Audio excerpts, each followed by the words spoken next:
দহনচক্র, ইসরাত জাহান জেরিন। ঠিক কবুল বলার আগ মুহূর্তে আমি অরণ্যা দেওয়ান নিজের জাতকুল ভুলে ভালোবাসার পুরুষটিকে সকলের সামনে অপমানিত করে বিবাহ নামক সুন্দর সম্পর্কটা নিজে নষ্ট করে দেই। প্রবাহ এহসানের সঙ্গে ৩টা বছর যাবৎ সম্পর্ক ছিল আমার। এটা কি করলাম আমি? বাকিটা জীবন আমাকে আফসোস আর গ্লানি বয়ে বাঁচতে হবে না তো? দেওয়ান বাড়ির বিবাহ আসরে মুহূর্তের মধ্যেই হই-হট্টগোল বেঁধে গেল। কারণ কনে নিজেই সকলের সামনে স্পষ্ট ভাষায় জানিয়ে দিয়েছে পাত্রের সঙ্গে তার বিবাহ করার বিন্দুমাত্র ইচ্ছে নেই। অরণ্যা দেওয়ান তখন এক পা এগিয়ে এসে নিজের ফোনটা সবার সামনে তুলে ধরল। এক ক্লিকেই চালু হলো একটি ভিডিও ক্লিপ। স্ক্রিনে ভেসে উঠল প্রবাহ এহসান ও তার এক কলিগের ঘনিষ্ঠ মুহূর্তের দৃশ্য, চারপাশে ফিসফাস, বিস্ময়, অবিশ্বাস। দেওয়ান বাড়ির মেয়ের সঙ্গে এই নষ্ট ছেলের কখনোই বিয়ে হতে পারে না। যদিও নামেই কেবল এরা দেওয়ান, এখন কিছুই নেই বলতে গেলে। তবুও সাদিক দেওয়ানের উগ্র মেজাজ তখন নিয়ন্ত্রণের বাইরে। শুধু অরণ্যাকে ভালোবাসে বলেই নিজের মতো না থাকলেও এই সম্পর্কটাকে মেনে নিয়েছিলেন সে। নইলে কি দেওয়ান পরিবারের সঙ্গে বংশ পরিচয়ে ওই ছেলের পরিবার যায়? নিচু জাত ওরা। পুরুষ মানুষের টাকা কামাই না করে ভালো ঘরের মেয়ে বিয়ে করাও যেন পাপ। টাকা যার, নারী তার। বর যাত্রীদের অপমানিত করে, অপদস্থ করে এক প্রকার তাড়িয়েই দেওয়া হলো বিবাহ আসর থেকে। আর প্রবাহ? সে তখন বেহায়ার মতো একের পর এক সবার পায়ে পড়ছে, কাঁদছে, বোঝাচ্ছে এই ছবি, এই ভিডিও সব মিথ্যা, এসব সত্য নয়। কতটা অসহায় হলে একজন পুরুষ এভাবে শিশুর মতো ভেঙে পড়ে? এই চোখের পানি কি এতটাই ঠুনকো? আজ যদি দেওয়ান বাড়ির মতো প্রবাহের হাতে টাকা থাকত, নাম থাকত, ক্ষমতা থাকত, তবে কি সব কিছু এভাবে শেষ হয়ে যেত? টাকার মূল্য যে জীবনে কতটা ভয়ঙ্কর তা এই মুহূর্তে এসে হাড়ে হাড়ে টের পাচ্ছে প্রবাহ। কিন্তু এখন ভাঙা কপালের আর্তনাদ নিয়ে সবকিছু চোখের সামনে শেষ হতে দেখা ছাড়া তার আর কোনো উপায় নেই। ৩ বছরের ধৈর্যের ফল শেষ মুহূর্তে এসেও তার দিকে ফিরে তাকাল না। প্রবাহের কান্না, হাহাকার অরণ্যার কানে কিছুতেই পৌঁছাল না। সকলের সামনে দাঁড়িয়ে হাহাকার করে ভিক্ষার মতো সে অরণ্যার কাছেই মিনতি জানাল। কিন্তু পরিশেষে কিছুই মিলল না। প্রবাহ কাপা কণ্ঠে বলল, এর চেয়ে ভালো আমার মরণ চাইতে অরণ্যা, চাও না অরণ্যা। তবুও এই বিচ্ছেদের কারাগারে আমাকে বন্দি করো না। আগুনের শিকল জোড়া আমার হাতে পড়িও না। আমার দম বন্ধ হয়ে আসছে, আমার শ্বাসনালী জ্বলে ছারখার হয়ে যাচ্ছে। এমন দুঃখ দিও না যাতে খোদার দরবারেও তোমার দেয়া যন্ত্রণার কথা ভেবে এই বান্দার চোখের জল পড়ে। অরণ্যা ফিরেও তাকাল না। চোখ দুটো স্থির রইল অন্যদিকে। পাপ করলে শাস্তি মেনে নেওয়া যায়, কারণ সেখানে অন্তত অপরাধের স্বীকারোক্তি থাকে। কিন্তু যে মানুষ পাপ না করেও শাস্তি পায়, তার জন্য এই শাস্তি মেনে নেওয়াটাই সবচেয়ে নির্মম, সবচেয়ে যন্ত্রণাদায়ক। কারণ সেখানে দোষ নেই, আছে শুধু নিজের আত্মার আহত ধ্বংস। রাত তখন প্রায় ২টা। বিয়ের লাল বেনারসিটা এখনো অরণ্যার গায়ে জড়ানো। বাইরে সে নির্বাক, অথচ ভেতরে ভেঙেচুরে একেবারে নিঃশেষ। ৩ বছরের যত্নে গড়া সংসার যে এত সহজে তাসের ঘরের মতো ভেঙে পড়বে সে কল্পনাও করেনি। ভাগ্যিস, যেই মেয়ের সঙ্গে প্রবাহ নোংরা খেলায় মেতেছিল, সেই মেয়েটিই বিয়ের আগে ভিডিও আর ছবিগুলো অরণ্যার হাতে তুলে দিয়েছিল। নইলে আজকের পরিণতি আরও ভয়াবহ হতে পারত। ৩ বছর আগের কথা। পড়ালেখা শেষ করে সদ্য যোগ দিয়েছিল আন্তর্জাতিক আইটি প্রতিষ্ঠান হেক্সানোভা টেকনোলজিস লিমিটেডে। নিম্নপদ থেকে ধীরে ধীরে উপরে উঠছিল সে। গুলশানে অবস্থিত রাজকীয় অফিস, শীতাতপ নিয়ন্ত্রিত পরিবেশ, এই প্রতিষ্ঠানের একজন সাধারণ কর্মচারী হওয়াটাই অনেকের স্বপ্ন। সেই স্বপ্নের ভেতরেই অরণ্যার জীবনে প্রবেশ করেছিল প্রবাহ। সিনিয়র, স্মার্ট, সদাচারী সহকর্মীর সঙ্গে কাজ করতে করতেই কখন যে ভালোবাসা জন্ম নিয়েছিল তা সে নিজেও বুঝতে পারেনি। অফিসের সবাই তাদের সুইট ক্যান্ডি বলে ডাকত। সবকিছু স্বাভাবিকই চলছিল। কিন্তু হঠাৎ করেই কোম্পানির চেয়ারম্যানের আদুরে ছেলে স্পেন থেকে ফিরে এসে সিইওর আসনে বসে পড়ল। আর সেখান থেকেই সবকিছুর গায়ে একে একে প্যাচ লেগে যেতে শুরু করল। প্যাচ তো লাগবেই, অফিসের কলিগদের মধ্যে প্রেম নিষিদ্ধ করেছিল সে। এসবের কারণে অরণ্যাকে প্রবাহের থেকে দূরত্ব বজায় রেখে চলতে হয়েছে। ভাবনার মাঝেই হঠাৎ ফোন বেজে উঠল। এত রাতে কে? প্রবাহ? তার নম্বর তো অনেক আগেই ব্লকলিস্টে। তাহলে কে এই সময় ফোন করছে? শোকের ভারে মন যখন ভারাক্রান্ত, তখন কি আবার কোনো পুরনো হিংসুটে বন্ধুর বিষাক্ত খোঁচা? ফোন হাতে নিতেই অরণ্যার মুখে আতঙ্ক জমে উঠল। স্ক্রিনে ভেসে উঠেছে সেই নাম, তনয় জেইদি।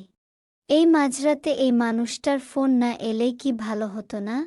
যে তার জীবন তছনছ করে দিয়েছে, সে আবার কি চায়? কল রিসিভ করতেই ওপাশ থেকে ভেসে এলো এক কঠোর, গম্ভীর কণ্ঠ, আধ ঘন্টার মধ্যে আমার অফিস লাউঞ্জে আসো।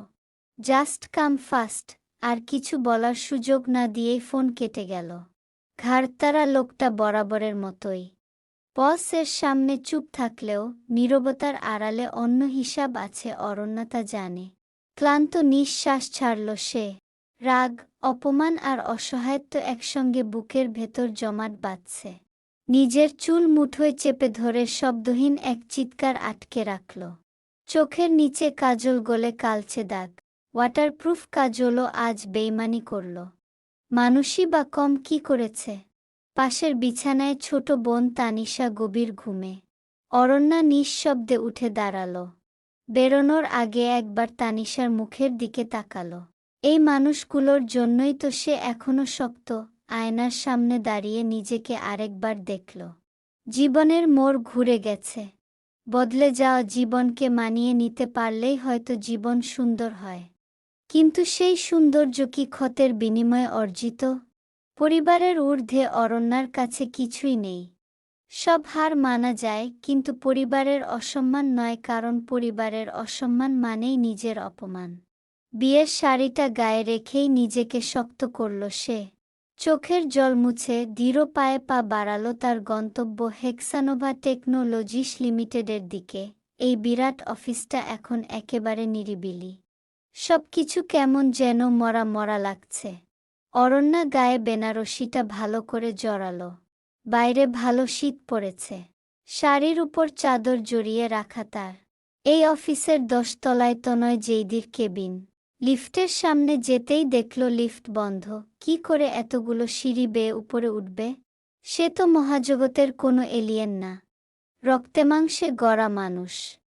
তার উপর কত ঝড় বয়ে গিয়েছে।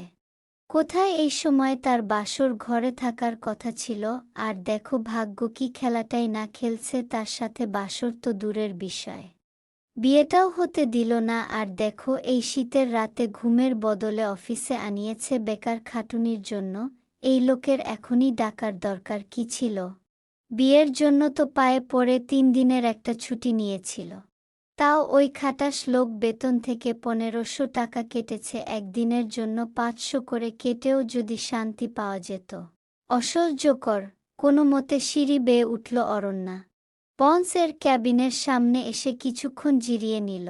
পানির দরকার তার খুব, কিন্তু এখানে কোনো পানি নেই। গায়ের চাদরটা খুলে হাতে নিয়েছে সে। গায়ে একেবারে গরম ধরে গেছে। ক্যাবিনের সামনে গিয়ে দরজায় নক করতেই ভেতর থেকে সেই গম্ভীর গলাটা ভেসে এলো, কাম ইন। যাক, ভেতরে ঢুকতে তো দিয়েছে, এটাই অনেক। অরণ্যাকে তার বস 8 ঘন্টা সময় দিয়েছিল। সে একেবারে 2 ঘন্টা ব্যয় করে ফেলেছে। রসকসহীন লোকটার বোধহয় আজ মন গলেছে। অরণ্যা ভেতরে প্রবেশ করে চেয়ারে দেখতে পেল না তনয় জেইদিকে। শেষে তার চোখ গেল জানালার কাছে। সেখানেই উল্টো দিকে তাকিয়ে দাঁড়িয়ে আছে তনয়। ব্যাক সাইড থেকে কেবল কালো স্যুট প্যান্ট পরা এক জেন্টলম্যানকে দেখা যাচ্ছে। অরণ্যা গলা নিচু করে বলল, আমি এসেছি স্যার। তনয় ফিরল না পেছনে, কিছু বললও না। আকাশের দিকে তাকিয়ে আছে সে। এমা বস আবার কোম্পানি ছেড়ে তারা গোনার ব্যবসায় নেমেছে নাকি? অরণ্যা কিছু বলতে যাবে তার আগেই তনয় পেছন ঘুরল। কালো ব্লেজারের নিচে সাদা শার্ট, কালো ভেস্ট, হাতে রয়্যাল ঘড়ি। চুলগুলো পেছনে ব্যাক ব্লাশ করা। গায়ের রং মিডিয়াম উজ্জ্বল। একেবারে ফর্সা আর শ্যামলার মধ্যকার একটা রং। তীক্ষ্ণ চোয়াল, নিষ্প্রাণ ঠোঁট, মোটা ভ্রু। চোখের পাপড়িগুলো অমায়িক সুন্দর। এত ঘন পাপড়ি তো মেয়ে মানুষেরও হয় না। মানুষ এই পাপড়ির জন্য কত কি করে। লম্বায় এই মহাজন নির্ঘাত 6 ফুট 2 তো হবেই পাক্কা। তনয় ব্লেজার খুলে চেয়ারের দিকে এগিয়ে এসে বসল। ব্লেজার রেখে শার্টের হাতার বোতাম খুলে হাতা তুলল কোনই অবধি। অরণ্যার চোখ তার আঙুলের দিকে চলে গেল। আঙুলের উপর সাপের ট্যাটু করা। সাপ তো সাপেরই ট্যাটু করবে। অরণ্যা মনে মনে আরেকবার নাক ছিটকাল। তারপর তনয়কে জিজ্ঞেস করল, আমি এসেছি তো sir. Did you come and rescue me? No sir. তাহলে মুখটা জাস্ট বন্ধ রাখো স্টুপিড। অরণ্যা চুপ হয়ে গেল। ভেতরে ভেতরে বিস্ফোরণ হচ্ছে। এই লোকটা আসলেই অসহ্যকর। এমন বস কারো হয়? স্যার, আমার কাজটা কি? শুনলাম তোমার স্বামীর নাকি বিয়ের আগে অন্য কারো সঙ্গে চক্কর ছিল। বিয়ে ভেঙে গেছে। অরণ্যার মাথায় বাস পড়ল। বিয়ে ভাঙতে দেরি আর এই লোকের কানে পৌঁছাতে দেরি হলো না। তোমার এই নিউজ যদি পাবলিকের কানে পৌঁছায় তো আমার কোম্পানির কত বড় ক্ষতি হবে জানো? অরণ্যা এবার সাহস করে বলেই ফেলল, আমার জানা মতে একজন কর্মচারীর পার্সোনাল বিষয়ের কারণে কোম্পানির উপর কোনো প্রভাব পড়ে না। What do you mean? তুমি আমার থেকে বেশি জানো। তোমার ওই এক্স বয়ফ্রেন্ড প্রবাহ না ঢেউ, সে যে আমার পিয়ের সাথে পরকীয়া করেছে, এটা যদি পাবলিকের কানে পৌঁছায় তাহলে কি হবে? সবাই ভাববে এই অফিসে বোধহয় পরকীয়া হয় আর তাদের বস্তা দেখে মজা নেয়। মিডিয়া তিল থেকে যে তাল বানিয়ে ফেলে, আই থিঙ্ক সেটা জানা আছে। তাহলে এসব তো স্যার আমাকে নয়, যারা পরকীয়া করেছে তাদেরকে বলা উচিত। এই মেয়ে মুখ চালাবে না। কার সামনে দাঁড়িয়ে আছো জানা আছে তো? আমি তো নয় যেইদি বেশি কথা পছন্দ করি না। যতটুকু তোমায় বলতে বলা হবে ঠিক ততটুকুই বলবে, এর বেশি একটি কথাও নয়। Mind it. অরণ্যাকে চুপ থাকতে দেখে তনয় যেইদি পুনরায় বলল, তুমি রিজাইনমেন্ট লেটারে সাইন করো। অরণ্যা অবাক হল। তার অপরাধ কি? এই চাকরিটা পাওয়ার জন্য কত কি করেছে সে। চাকরি চলে গেলে তার পরিবার চলবে কি করে? অরণ্যার বাবা আজ যতই বড়লোকি পানা করুক না কেন, বস্তুত তাদের কিছুই নেই। হ্যাঁ, এক সময় দেওয়ানদের অনেক কিছুই ছিল। অরণ্যা এখন মিডল ক্লাস পরিবারের মেয়ে। বড় বোন তনিমার বিয়ে হয়ে গেছে। নিজে সারাদিন পড়ালেখা করে, পাবলিক ভার্সিটি থেকে পড়া শেষ করে টিউশনি করিয়ে এই অবধি এসেছে। বড় ভাই আরিশ দেওয়ান পড়ালেখায় ভালো ছিল, তবে সেই পড়ালেখা আর তার শেষ করা হয়নি। স্বপ্ন ছিল বিমানের পাইলট হবে। সেই সরকারি চাকরিটাও পাওয়া হলো না, আর বাংলার আকাশে আরিশের আর উড়াও হলো না। আর ছোট বোনটা এখন ইন্টারে উঠল। বাবা একসময় আর্মিতে ছিল। সেই কবেই চাকরির অবসান হলো। অরণ্যা শুনেছে সরকারি চাকরির মানুষগুলো বয়স হতে হতে আরও উন্মাদ হয়ে যায়। মা নাকি সরকারি চাকরিজীবীদের অপছন্দ করতেন। কে জানি নাকি বলেছিল সরকারি চাকরিজীবী, বিশেষ করে ডিফেন্সের লোকেদের মাথার নাট বল্টু ঢিলা থাকে। মায়ের মামা মিথ্যা বলে বাবার সঙ্গে মায়ের বিয়ে ঠিক করে পারিবারিকভাবে বিয়ে পড়ান। মা পরে জানতে পারে কোথায় এসে পড়েছে। এখনো মা বাবার উপর প্রায় ক্ষেপে গিয়ে বলেন, এক পাগলের সঙ্গে মামায় আমায় বিয়ে দিল রে। জীবনটা শেষ। এমন স্বামী আরে কারো না হোক, এসব বলার কারণ আছে। সবই জানা যাবে, তবে আপাতত জেনে রাখো বাবা নামক লোকটা আস্ত একজন স্বার্থপর, কিপ্টে আর মহালোভী। সে অরণ্যাকে ভালোবাসে? কখনোই না। তার ভালোবাসা কেবল মাস শেষে পাওয়া অরণ্যার পাওয়া কাগজের নোটগুলোর প্রতি। মধ্যবিত্তের বাবা স্বার্থপর হলে বোঝা যায় দুনিয়া কত নিষ্ঠুর। চাকরি গেলে পেটে লাথি পড়বে। বেকার সংসারটা এখন পুরোপুরি অরণ্যার কাঁধে। পেটের কারণে মানুষ সম্মানের কথাও ভাবে না, তাই না? এই পেট না থাকলে চুরি থাকতো না, লোভ থাকতো না, বিশ্বাসঘাতকতা থাকতো না। অরণ্যা মাথা নিচু করে বলল, স্যার আমাকে ক্ষমা করুন, ভুল থাকলে তবুও চাকরি থেকে চলে যেতে বলবেন না, একটা শর্তে রাখতে পারি। আপনিই বলেই দেখুন না, বউ হতে পারবে? তনয় যেইদির মিসেস হওয়ার সাহস আছে। অরণ্যা কিছুক্ষণের জন্য চুপসে যায়। মাথা ঠিক আছে এই লোকের? মানে ছেড়ে কথা বলছে দেখে যা ইচ্ছা তাই বলবে। দরকার নেই এই কোম্পানিতে তার চাকরির, সে যোগ্য, কোথাও না কোথাও চাকরি তো অবশ্যই পাবে।